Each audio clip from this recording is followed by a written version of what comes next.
Ma, tama ka nga pala. Tama lahat ng mga sinabi mo sa akin noon. Mga payo, mga pangaral na pinabaon mo ngayon. Na darating yung panahon na kailangan kong harapin yung mga pagsubok at hamon ng mag-isa. Nang walang inaasahang tulong mula sa iba. Salubungin ang hampas ng alon at tatagan ng mga paa.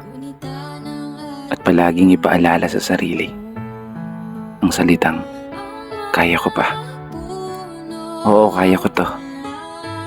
Gaya ng palaging sinasambit mo. Simula nung nasa sinapupunan pa lamang hanggang ako'y karga mo.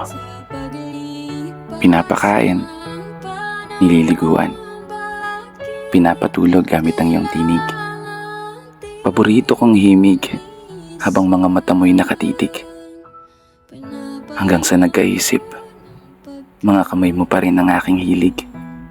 Hawakan sa tuwing takot ay sumisilip. Nakakaiyak naman to. Sa bawat umaga, na boses mo ang gumigising. Palaging nagpapaalala na maliliit ka na naman, bata ka, ano ka na.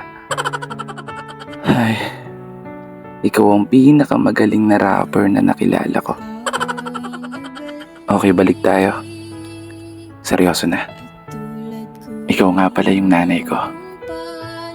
Isang ilaw ng tahanan na nagpaliwanag ng buhay ko. Ang bukod tanging babae na una at sobrang minamahal ko.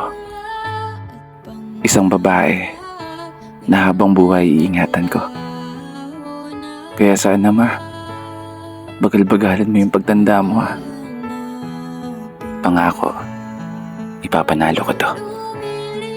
Hindi ko na masyadong pakakahabaan na para rin sa'yo naman tong video na to. Kasi tama naman lahat talaga ng sinabi mo. Malayo na ako sa'yo. Malayo ka rin sa pamilya mo. Kasi kailangan mo magtrabaho para sa amin.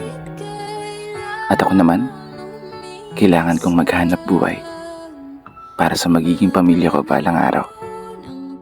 Kaya gagamitin ko na tong opportunity na to para iparamdam at ipakita sa'yo kung gaano kita kamahal.